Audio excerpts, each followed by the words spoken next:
All right. Thank you so much. We are back today with our another podcast. Today we have partners from Empower Rehab Occupational Physical Therapy, Tommy and Piers. We had a great opportunity to work together on our newsletter Insights. They took our cover page, demonstrating their practice achievements, reviewing rehabilitation practice needs, and clearly focusing on understanding how to remediate pain points of patients and how to be a more available practice in the Bronx community. Today, we're going to touch base on very cool topics. We're going to talk a little bit about the practice, have the Tommy and Piers share information about their awards, where the practice is located. Then we're going to talk slightly about insurance regulations and impact of insurance policies on the therapy practice. And then we have a little bit of talk about new graduates and opportunities they can have when they're starting out their practice or, considering what to do in that case. Um, Pierce and Tommy, welcome to our Thank you. Thank podcast. you. And Thank you thanks so for much for the having us. opportunity. And let's start with just a conversation about your practice, your partnership, and awards that you guys achieved in just 2 years, which is an incredible journey. So let's hear more information about your practice in Bronx. So myself and Tommy met a few years ago. Just really quick, we went to school. We met each other. We had kind of similar ideas of opening a practice to better serve the community. A lot of facilities are kind of just in and out, turnstile. So we said, let's make it a little bit different. Let's make it a home environment, especially Mm-hmm. being occupational therapists. We use a holistic approach for patients and we get to know them and their Mm-hmm. entire background. So we not only assess the patient with their injury, we assess them with how it's impacting their life and different things that they can do and show them techniques to better themselves. Mm-hmm. Um, from there, we just had similar ideas and we worked together. We opened Empower Rehab Occupational and Physical Therapy, um, and it's What's the address so that we can have our community doctors share referrals and anybody that is interested to see your practice can stop by? 2895 Roosevelt Avenue, Bronx, New York 10465. Also Okay. known as Throgs Neck. People know it by that name on East Tremont. Um, yeah, so we work together. We ended up. A lot of people that meet us say that they see why we're partners over the last 3 years. We just the yin and yang. What I'm good at, Tommy, needs help with, and what he's good Mm-hmm. at, I need help with. So I think we're a good balance of keeping the business running smoothly. And then we're constantly always trying to learn, which is one of the best things for the patients. We're always Mm-hmm. seeing their injuries, and I'll wake up at 2 o'clock in the morning and look up an injury for a patient and be like, I've been doing this approach. How can I change that? How can I make it better? What can I do different? And the patients laugh when I tell them, or Tommy tells them, I was thinking about you last night at three in You're the in my mind. you were on my mind. And they're like, oh yeah, how? And then they love what we do, how we change things. And we try to make it a family approach here. Patients come here, they know each other. We have patients that they used to go to the diner for breakfast to meet up, and now they're just like, let's go to physical therapy together, let's go to occupational therapy together. So we love that We approach. offer coffee too, so Oh, okay. there's coffee service here. What Yeah. about something you mentioned to me earlier about the no problem statement, right? You said that in your practice, it's never a problem. Like you always accept anyone with any insurance. You would work out some kind of a opportunity for them to get treatment and really give them a fair, opportunity to be your patient, right? I think you mentioned something like that yesterday. Yes, from the start of this, or just the general idea of it was, we want to provide healthcare, right? It's Mm-hmm. in the title as a healthcare provider, and through any obstacle, just trying to find a solution to just that, provide healthcare. So, not wanting to turn away any insurance, we want to be in every insurance to make sure we can take every single patient and we don't have to say no to anybody. Um, and maintaining that quality, maintaining that Mm-hmm. quality, and having a good patient to therapist ratio is a Mm-hmm. part of it. That it doesn't feel that the staff doesn't feel overwhelmed, and that the patients feel they are getting the adequate care, they're getting the appropriate attention Absolutely. and care. And with that practice model, the results are there. the healing time, recovering time, the decreased pain or necessity of pain Mhm. medicine is there. Let's talk about your award. I know you got two, right? Most recent one we captured in our newsletter. Tell us in general what was the aspect of the award and what kind of effect did it have on you personally? Because this is an achievement. Well, like just like you mentioned, in 2 years and how astounding that is. I mean, we were just hoping, when this dream began, to have the lights on in 2 years Hmm. and still be around. So it is incredible, and it tells us that the formula that's in place and what we are doing, it reaffirms that to continue in that direction. And so, Best of the Bronx, even just hearing nominated was, wow, this is Hmm. incredible. I mean, there are so many practices in the Bronx, and some of them are of a corporate, that have Yes, the hundreds, chains. Hmm. and they have clearly so much more at their disposal than we ever could imagine. And our really only tool in the toolbox is quality, and Hmm. that's really what we can provide. And versus what some others, corporate and these big chains, can. So to achieve that in such a short period of time is like very surreal. Hmm. Yeah, and just to touch base on that, I wasn't. I'm gonna follow with Tommy. It's tough to go against corporate companies. They have multiple businesses, especially in the Bronx, where you're competing one little small clinic like us, competing against probably 15, 20, maybe 40 clinics of the Hmm. same chain. So when we saw the competition for Best in the Bronx, I'm gonna say straight from the front, I was just like, I saw who won previously, and I was like, they're gonna win again. It's corporate. Like, there's nothing we can do. Like, but Tommy was very strong behind it. And he's like, no, brother, we do quality. We do care. The patients love us. They're gonna be behind us. And like I said, yin and yang. Sometimes when I'm down, he'll pick me up. When he's down, I'll pick him up. And I said, if Hmm. you're truly on this and you believe, let's David and Goliath it. Let's go. So I jumped on Exactly. board, and we did everything we could, and we gave Yeah. Well, I quality. hope it's going to keep coming year every year because if they're serving patients, if they're looking at the facility, I don't know the process of getting the award, but I'm sure there's clinical measures that they look at, right? Mm, So more power to you, and let's hope that 2025 will be, a beginning of many more awards to come for you guys because you well deserve Hopefully, it. You're yeah. yeah. absolutely correct. Measuring yourself against corporate competition, whereas chains of facilities being opened, I have to say that I've been to many of them. Training is at minimum. It's all about, moving to patient. You really don't get to know the soul or the issues of the whole body to really help the patient. So yeah, the private setting is where you truly want to get care, not a corporate setting, right? And we always say it's you compare your little mom and pop Italian restaurant to an Olive Garden. Um, Yeah.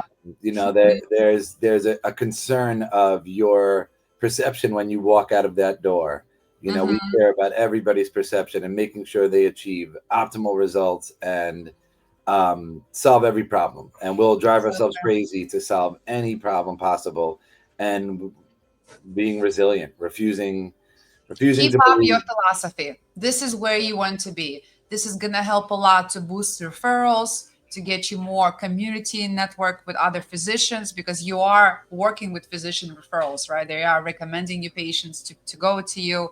And as soon as we get hospitals to send patients post surgery, it will be amazing, right? So your Yeah. voice needs to be heard. Maybe there's some participation in the local newspapers, which will probably something you're going to be doing. I want to move over to the insurances because we are, a billing credentialing company, auditing company. We wear many different hats, but we have been always the voice for providers of different specialties. And occupational therapy and physical therapy, over the years, we've seen a lot of reluctance from the insurance companies to provide education, to open panels, to be more forthcoming to you because you are prohibiting or limiting hospitalizations. You're taking care of the patients, you fall preventions, all different programs you're offering, right? So, is there anything that you would want local insurance companies to hear about the importance of physical therapy? Maybe it's the policies they need to look into. maybe it's the rates, any kind of thing. This is the platform. It's your voice that needs to be heard. So one of the things I hear a lot of the times is that panels are closed, and that when we do get in, we're a small guy, small mom and pop facility, so they can kind of push us around and tell us what they want to reimburse. But when you have multiple facilities, such as a corporate location, you can kind of negotiate and say, we'll cut this insurance out, right? Mm-hmm. But at the end of the day, the insurance should really be caring about the quality of care that their patients receive.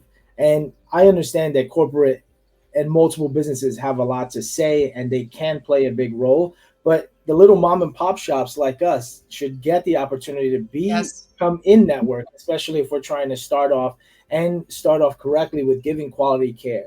A lot of patients absolutely. that come here come to us and they say, "Wow, this is actual therapy. I've been going to Mm-hmm. therapy at this location for the last 15, 20 years, and what I receive here is never what I've received. I thought therapy never worked." And they come here, Mm-hmm. "This is fantastic."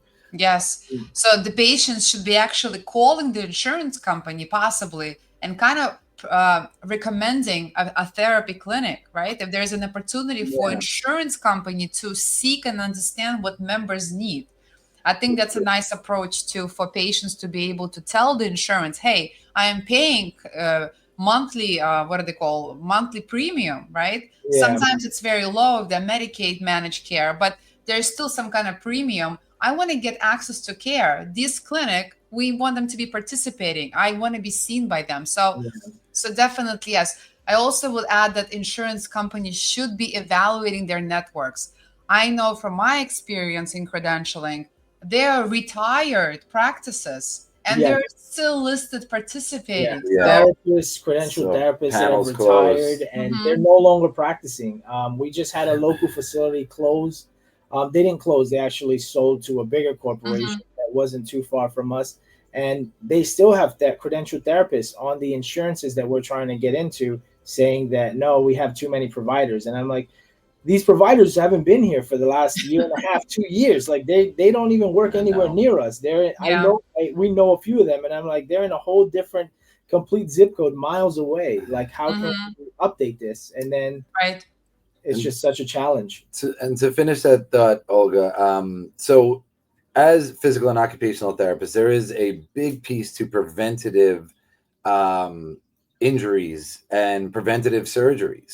So to the benefit of an insurance as well, there are many times that we have some patients that come in with a certain condition and they say, you're my last line of defense, or I'm being told surgery's next.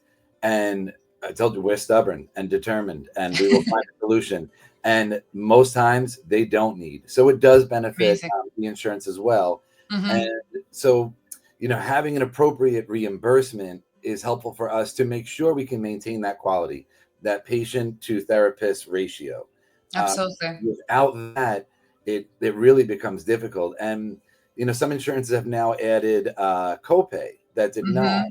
Mhm. Um, Medicare being one, adding a copay advantage, adding to the patient. So we're seeing a lot drop off and neglect their care. Yes, yes, they can't afford it. Sometimes it's 3 times a week you have to visit, right, to get therapy. So yeah, a American Physical Therapy Association (APTA) they're fighting right now in Congress to get rid of the Medicare Advantage plan copay. I don't know if they'll be successful, but there is a plan because there's a lot of complaints that came in since Humana and many other plans, Medicare Advantage plans specifically, they're also implementing authorizations, which is ridiculous, right? A little bit like in a general aspect, just the time frame of getting authorization, providing services, it prolongs the care.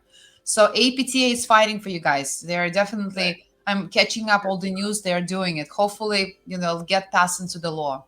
Fingers All Great. right. crossed. Yeah. Let's move forward to our final question or a recommendation. In our 20 something years already that we are doing credentialing and billing for therapy providers, we always get to work, and it's a great pleasure to work with recent grads.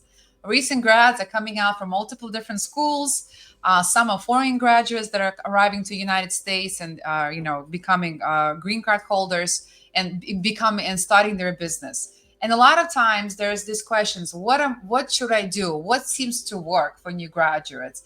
Can you guys give us some points or key points that they can follow in their startup process? Because a lot of them want to work for themselves. They don't have the financial stability or the right partner or even the plan what to do. And they go work with these corporate practices. Anything you can offer as a recommendation? What I'm gonna say is straight off the bat, like if you come out and graduate from school and you try to open your own practice, it can be difficult because all you don't have that hands-on experience. You only have kind of the book knowledge and everything like that you learned in school. And when we graduate from school, we're called like umbrella therapists. We're good. We have a little bit of everything, but we're not Mhm. masters of anything. And that's why we get certifications and become specialists in certain areas. So, if you I would say at least try to get some experience in the field that you want to get Okay. into, because that is the most challenging thing, right? If you come out of school and you go straight to open your business, you have to be a therapist but also a business person and learn what codes to bill, Good how point. many units, how to do this, how to do that. And it can be overwhelming, the amount of administrative work that you have to do, and it can overtake the therapist work. Hmm. Let's say you're stubborn like me and Tommy, and you're like, hey, I know that I want to open a practice and I want to do this. You know, it's hard work, it's dedication. You really have to put in the work. We would come here and we opened at 8 a.m. Me and Tommy would be here at 7 a.m. and nights we would be leaving at 2 a.m. and then back Wow. here at 7 a.m. 3 to 4 hours of sleep a night, and doing that administrative work, Hmm. searching how to treat different patients and give them the best care. Finishing up not only the administrative work for billing and insurances, but finishing up documentation for Oh, the yeah. patient to make sure it's billed out appropriately. So Hmm. it is time consuming, it is overwhelming, but we're stubborn. Don't take no for an answer. Push through and just continue. Education, they say knowledge is power, and I'm a firm believer in that. The more you Right. know, the better you can be at something. And you know, if you do fail, that doesn't mean that's the end of the world. Graduates are typically in their mid 20s, maybe early 30s. you know Hmm. you failed, it wasn't the right time. Tuck your tail, learn to tuck that tail, and then go, do what you have to do and try again. I believe the average practice for PT and OT, the average age of the owner opening a successful practice is somewhere between the ages of 35 and 40. Hmm. So if you're in your 20s, and early 30s, and you do fail, it doesn't mean it's the end of the world. Try again, Exactly. try again. Yeah. Relocation, different methods, right? Yeah, and learning the community and making sure that there's a need for that and for the services that you're providing in that community. Hmm. Tommy was very adamant. He's like, I grew up in this area my whole life. I know that there's a need for therapy. And I came all the way from New Jersey. I would go through the Lincoln Tunnel, the Holland Tunnel, hours in traffic, and I had faith in him. And I said, if you think they need it, I did some research as well. I said, this place needs it. We did it together, and that's where we are today. Wonderful. Well, this is a great feedback. I truly appreciate. And anyone that is listening to us that is graduating in May, I think May is the month of graduation, take an advice, research, plan, Yeah. get to know all the aspects of running a business. It's not just treating. Treating is probably 70%, but the rest of it is broken down in different categories. Yeah, And you it's certainly one want to license. You work hard to maintain. You got to make sure you are compliant, safe, and that you are continuing your education as you are growing your business as well. Yeah, I sure. want to thank you, Tommy and Pierce. Is there anything as you guys want to add? No, thank you for the No, time. thank you for the Best of time. luck to the new grads. Rehab world is small. I'm sure we'll cross paths at a time, and resilience, Yes. is important. Thank you so much for finding time for us today. I enjoyed speaking to you, and I look forward to sharing this podcast on our social media. And again, you guys are great. Empower occupational therapy and physical therapy in Bronx. We're sharing the website for anybody that wants to stop by, make a referral, make an appointment. Their team is here. Come on by. Better is our favorite word, and we hear it all the time. To So say hello or even for a cup of coffee, we're always That's here. right. All inclusive. Yeah. All right, guys. Thank you so much. Hey, Take Olga, care. thank you. Bye. good seeing you. Barno, we done.